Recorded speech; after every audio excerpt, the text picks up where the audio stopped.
and a comedian, Tim Wilkins, who opened for Bob Saget's final two shows this weekend in Florida, or rather, they weren't supposed to be final. They were his first shows in Florida of this massive tour. I see you shaking your head. I'm so grateful that you've made time to speak with us. What was your first thought? Were you as shocked as everyone else? I was probably more shocked. I'd just been with him a few hours earlier, and he was a huge inspiration to me as a 15, 16-year-old kid who dreamed of being a comedian.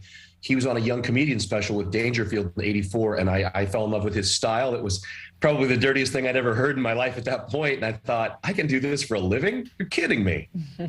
Well, that's well said, because he did, again, as we've mentioned, use very colorful language while on the road as a stand-up.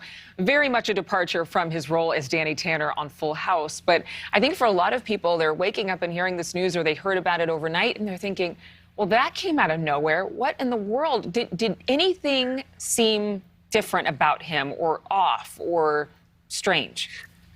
Not off or strange. He was in perfect spirits. He was beaming, like he said in his tweet.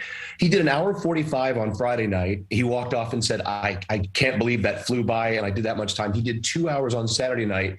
He was so happy back on stage. He was crafting a special and had a message. And he said, we talked for an hour before Saturday night show about everything. He's the kind of guy that, even though he was my idol and he could tell that I got a chance to tell him what a big influence he was on me, we bonded really fast. And got from you're an influence to here's the comedians I grew up with for him, and straight into politics and life, and really rounded back around about how divided we are and how much he was trying to craft shows that brought us together. That was going to be his message in his special. Yeah, and the title of the show, or the tour, was I Don't Do Negative. So while he was very colorful, he was trying to do something where we could all find some peace of mind. I know that he had shared some tweets recently about that. How is the audience responding?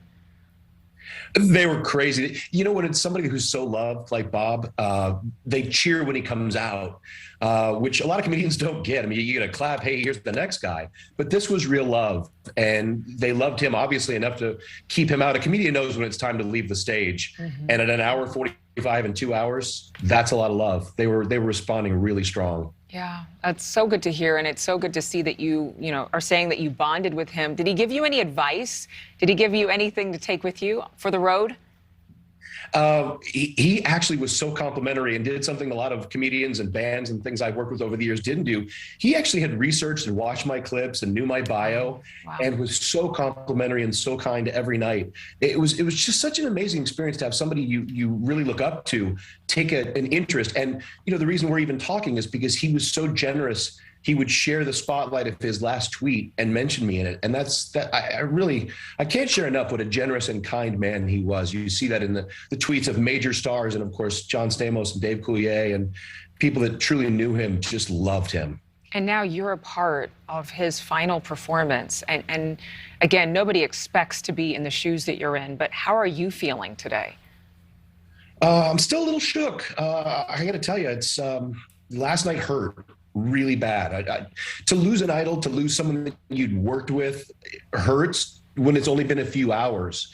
And we parted ways, and I really thought, hey, we're going to do more together. This is a great guy.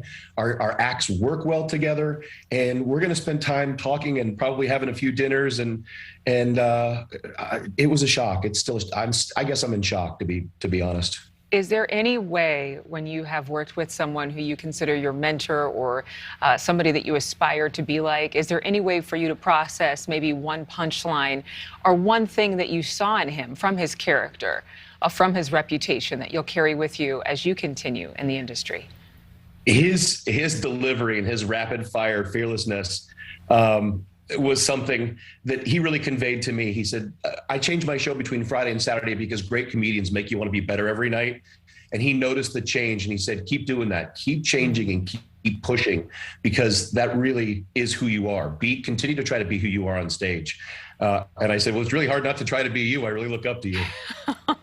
I'm sure he loved hearing that. And wow, thank you again for making time, being generous with your time this morning on such a difficult morning, and being able to smile is something I'm sure he'd want us all to do, and not. That's exactly. And not focus on the negative. comedians want friends and they want positive. We don't want anybody crying. Yeah. Well, thank you so much for sharing your smile with us this morning, Tim. Thank you. We are going to continue to follow the story all morning long. Thank you so much for watching. Make sure to click on the red subscribe button below so you can get more of News Nation's fact-driven, unbiased coverage.